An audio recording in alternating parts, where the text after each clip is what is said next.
Morning. Welcome to Q and Amaco. I'm Kara, and I have David here helping me out. And today I do have there have been a few questions about Celadons, about decorating with glaze. So I'm going to see if I can answer some of those questions. Let me see. I'm going to be, I'm trying to get my windows set up so that I can see everything. And while I am answering questions, I'm going to be glazing. So one of the questions today was about mixing Celadons. So Celadons are a fully mixable glaze line. And yes, you can mix old Celadons with newer Celadons. Sorry, I'm just getting my brushes. You can mix older Celadons with newer Celadons. Although there have been some formulation changes, they do not affect food safety or any other interaction kind of things. So yes, go right ahead and mix your Celadons. So another question had been brought up around poppy. So yes, a few years ago we did change the formulation for poppy and tangelo, and the new formulation is brighter color. It actually affected all of the Celadons. All of them were reformulated, but it was most obvious with colors like poppy and tangelo. So the newer ones are much more vivid, but they still are in the same range of what they used to be. So if you're not sure, just make a little test, and that will tell you a lot. So, do I have anybody joining us yet? I cannot.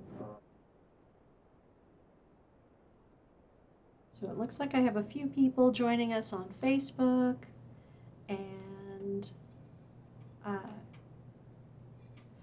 so what I'm doing, I had not finished the glazing last week. We had a really busy week last week here in our department. So I had not had a chance to finish the glazing on this cup from last week's Q and Amaco. So I'm just finishing it up. And this is Deep Fire Brick PC59 over PCF3 Midnight Run. Sorry, I don't have labels on my jars because they are in such high demand that I don't have production runs of the PCFs, so I'm using our lab samples. In other words, the only difference between mine and what you're buying is that yours has a label and mine does not. So I'm also going to do some glazing with PCF 18 Honeydew, and this is a pale green. And I have these little whiskey cups. They're actually, they're supposed to like spin, but they do just kind of lean instead of spinning. So I'm going to glaze those while we're talking. This one is a fresh jar, but like I said, no label. So it's one of our test sample jars. So Sheila is asking about the color change. So the Celadon glazes had a change to the formulation a few years ago, and I think it was before COVID, so I think it was about 4 years ago. And it means that the color comes out a lot brighter than it used to. Where it's most noticeable is in the tangelo and poppy colors. They're much more vivid than they used to be. But you can still mix the old Celadons with the new Celadons. Don't worry about it. The formulation it's a very minor change, but it did make a brighter color. And that's what I was talking about with color changes. But that was several years ago. The other thing I was going to talk about today, and yes, I just put that piece that I glazed all the way to the bottom, right on my table. David asks, is the Celadon line known not to be runny? It is known to not run. The Celadons, the Amaco Celedons are very, very stiff. You can take them right down to the very bottom and they will not run. Only time I've ever seen any running is if you layer them over one of the Flux Glazes, or if you have something very, very runny on top and they interact. But generally the Celadons are really good at being stiff and not going anywhere. It's really quite nice. Sheila, I love your Celadons. Thank you so much. We love the Celadons too. They're so beautiful and they are so reliable. So I'm going to glaze the inside of this now. So I'm going to put 2 coats of honeydew on these, and then I'm going to do a stripe of seaweed. And that brings me to kind of the topic I was going to talk about today, which is vertical versus horizontal glazing. So very frequently, you may have, let's say, a mug that someone really loves, and they want you to make a plate with the same glazes on it. And that can be a challenge if those are glazes that look different when they're fired vertically versus fired horizontally. And there are some glazes that pool very differently, and so they're going to look different when you fire them upright on like a vase form, a vertical form, versus on a plate. So when we developed the PC fluxes, let me see if I can find my Zoom. Do I have my Zoom? I don't have a Zoom set up. So when we set up the flux glazes, we noticed right away that there's a difference between them being fired horizontally versus vertically. And this is an example. This tile was fired flat, so if you were to put it on a plate, it's going to look more like this. Let me see if I can get it to focus. Not seeing the overhead. You're not seeing the overhead. Oh, well, that's going to make a problem. Be a difference. Thank you. Thank you, David. Let's see. Does that focus? So this is fired flat, and you can see there's pooling where it's more peachy colored. It's fired to cone 5, and the speckles, this is river birch. The speckles don't move. This was fired, this is a vase, and let's see if I can shield it a little bit. We've got a lot of daylight coming in, and you can see the speckles really, they really move quite a lot, and there's less peachiness. Now this was also fired to cone 6, so the color is going to be slightly different, but the main thing that I'm pointing out is the difference between the speckles, running versus not running. So keep that in mind if you're changing from from a vertical surface to a horizontal surface. Oh, great. Dana Lynn Artistry says, I saw the examples of the new fluxes layered on the large pots at Brickyard. They are so gorgeous.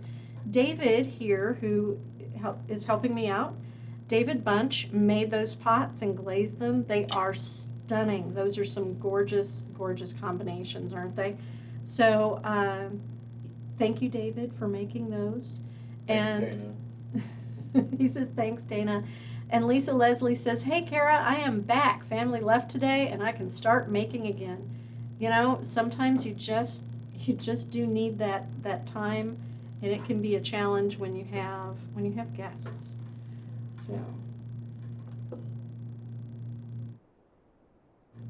So David, tell us, when you did the vases, what was your choice to layer with honeydew, and how did you do that? Do you want to, and I'll relay that because I don't know if my mic will pick him up. Yes, honeydew is the green flux. That was, their green PC, I believe it.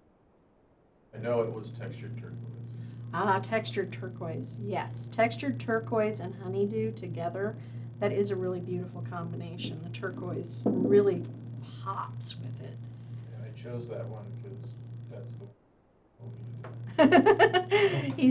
David said he chose that one because that was the one that Chi-Chi, who is our manager for, who is the manager for Brickyard Ceramics, told him to do.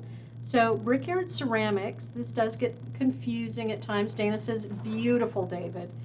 And Sue asks, where can we see those pots? I will have to take some photos and share them because they are not here at Amaco.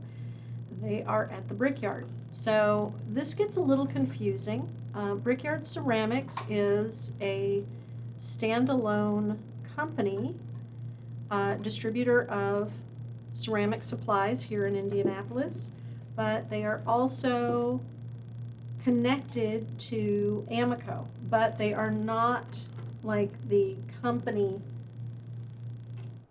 It's not the company store. So I have had some people who've called me up and said, you know, I bought this non-Amaco glaze from you, and I say, well, we don't sell non-Amaco glazes because you're calling Amaco. And it turns out that they bought it at Brickyard. So we're not exactly the same thing. Related, like cousins. And we are in the same building, so that can be very, very confusing. I've also had people say, oh yeah, I go to Amaco all the time. I know everybody at Amaco, and they're meaning that they go to Brickyard. So it does get a little odd at times. And the hours are different? The hours are different. We are not here on the same hours as Brickyard. They are open on Saturdays, and they're open in the evenings. Amaco's hours are very, very, very early. I think our factory gets here at 6 in the morning. And are not here on Fridays or Saturdays. So Sue, I will take some photos of those pots at some point this week, and I will share them around to you guys. In the meantime, I'm going to share, what I'm going to do with this is honeydew and seaweed.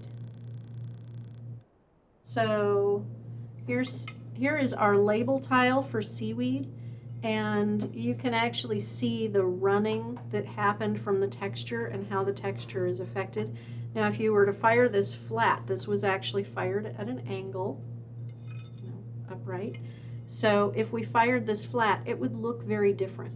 So I always recommend that everyone test your glazes before you change to a different orientation. Like do some upright tiles, do some flat tiles, make them look like whatever you're going to be making. If you're going to be making flat tiles, you want your tests to reflect that. So Sue says, just bought my set of fluxes. I'm sure that it's going to be very exciting. They're really, really lovely, and they layer with so many different things really beautifully. So have fun with that. I'm looking for what other things I have to share. So I have the teapot that I was demonstrating for the past few weeks. So this was my teapot that I glazed, and I put the bamboo handle on it yesterday, and it works really well, and the lid does not fall off. So really cute. So that's another way of making teapots, and if you are curious, I did have a video a few weeks ago about glazing teapots. And then let me switch back to overhead, and I'll show you my little dishes that I glazed. This one has a little bit of bubbling on the yellow. So I'm going to go back and glaze that again. I think it'll come out fine the second time. And then this one just came out just perfect. So having lots of fun with doing water etching with underglazes. So I think other than glazing, that's pretty much all I've got. So I've glazed this one. That's going to get fired this week. Oh, someone did ask recently about how I glaze these half cups, because you've seen me use these as samples. You know, we have the little half cups, and these are what's used in our layering images is half cups, because then they could be put on boards for displays. So that's why they're half cups. And you may notice that when I glaze them, I lay them down as I'm glazing them and as they dry, so that the glaze stays put. But when they're fired, they do get fired upright, just like a normal cup, so that we can see how they flow. Because if if we fired them sideways, then the glaze would go to the sides. It would look really strange, because that's not how you fire a cup, even if it was a real cup. So that's how you see how much flow happens on these cups when they get fired. So this is actually seaweed, that dark green that I was showing you the tile of, with river birch. Really pretty. I really like how seaweed looks over the fluxes, but do be careful, because seaweed is very runny by itself. And then when you combine it with a flux glaze like river birch that's rather runny, you may have a lot of running. So be careful of that. So, thinking about other things to cover this week. Just glazing away. It has been an exciting time here. You know, everybody's really thrilled about the new PCFs getting out into the world, and we have people on Facebook, on YouTube, on Instagram who are trying them out and sharing their results. I look forward to seeing everybody's results. So Sue, when you have some samples, I would love for you to share those with us on the Facebook group. If you're joining us on YouTube, you can always post your experiences with Amaco glazes in YouTube videos. You can post them on Instagram and tag us at Amaco Brent, or on Facebook. So there's lots of options for sharing all that information with us. So, wow, it's been a really quick little demo. So I have some seaweed, PC42, and this is, I think a lot of people love PC42 for all the things that it does when it's layered. It is a really beautiful glaze when it's layered. And it's beautiful by itself, but you do have to be careful. Like I said, it does run a lot. These are still a little too wet for me to add a little more to them. I'm just going to do a stripe of seaweed on them and let it flow. And these are glazed on the bottom. So I have stilts that I use for these, and then once they come out, I use a sanding stick to sand off any rough edges from where the stilts sit with the glaze. So lots of options. But seaweed looks beautiful on Celadons. It looks beautiful on fluxes, as you can see. So it's a great glaze to get different effects. Now I just have to wait for my glaze to dry. Oh, here we go. Since I'm just going to put a very thin stripe right around the top, I don't really need to worry about it getting on the bottom where it's still wet. Now, one thing is you will notice seaweed tends to be really runny in the jar too. And we did look at thickening it, but if you did 3 coats with it a higher viscosity, it applied too much glaze and then it really ran. So you didn't want to do that. We didn't like the higher viscosity. That was a little too much. Julie had a question. Oh, what's different about the flux glazes? Julie, where'd my sponge go? Well, the flux glazes are all based on honey flux. So they all are the same formulation as honey flux, but in different colors. So you have honeydew, PCF 18, which is a pale green color. Cirrus flow, PCF 19, is a pale blue. PCF 54, flux blossom, is a pale pink. I missed how could I? PCF 3, midnight run, which is sort of between a denim blue and a dark gray, depending on how thick it is. PCF 74, river birch, is creamy white with dark brown speckles. And then 75, moss mist, is a creamy white with little green, like I don't know how to describe them, puffs. So they're not quite like crystals, but it's like little green spots that show up in it. Just very, very subtle. And they're different from other glazes just in that they all are the same family. They all do the same things. They're just all different colors. And they can be used as standalone glazes, or they can be used on top or underneath other glazes to encourage a little running, a little more flow, a little interaction. So you can use them in different ways. I'm trying to get this to dry without it dripping onto the rim. This one's dried up a little bit faster. Except then it's on my hand. I am a messy glazer. I will admit this. I do try to keep as tidy as possible, but I am not a tidy person. Oops, knocking stuff over too.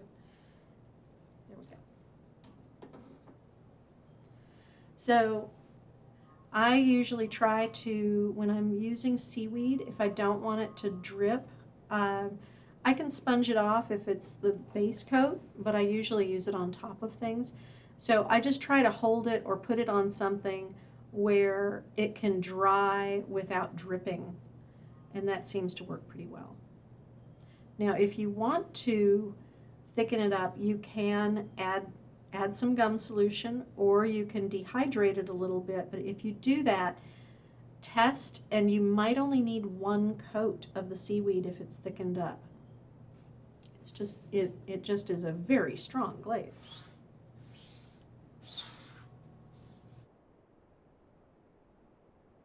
How do you guys feel about glazes? Would you rather have a glaze that is really beautiful but runs? Or would you rather have a glaze that is just really dependable and always stays where you put it? Which is more important to you? You can answer in the chat or you can answer later. I'm just going to wait for my glaze to dry.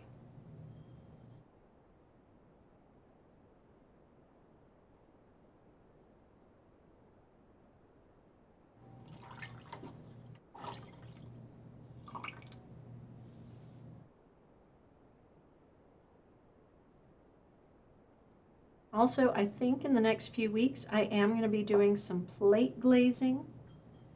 So both for texture as well as for designs.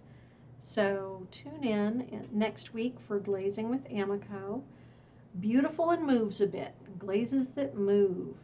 Sheila prefers a glaze that is consistent, but Janet and Crystal say glazes that move and are really beautiful. It's always a challenge. So um, often there can be a trade-off, and of course we all want glazes that are really beautiful and really, really reliably don't run. So that's always a challenge. So I'm going to let that one dry. So I'm going to let you all go. It is almost noon. And yes, Kyle, both have their benefits. It is, and sometimes we want to have a little bit of both. You know, a glaze that's really, really stable for some things, and then a glaze that runs a bit for others. So, you know, that's why we have so many different glazes, and all of them have their characteristics. So I'm going to let you all go. Thank you for joining me on my glaze adventures today. I'm going to get one more coat of stripe on there once it's dry. I'm going to get this cup with the midnight run and deep fire brick fired this week, and I will see you all next week at 11:30 a.m. Tuesday for Glazing with Amaco. So see you all then.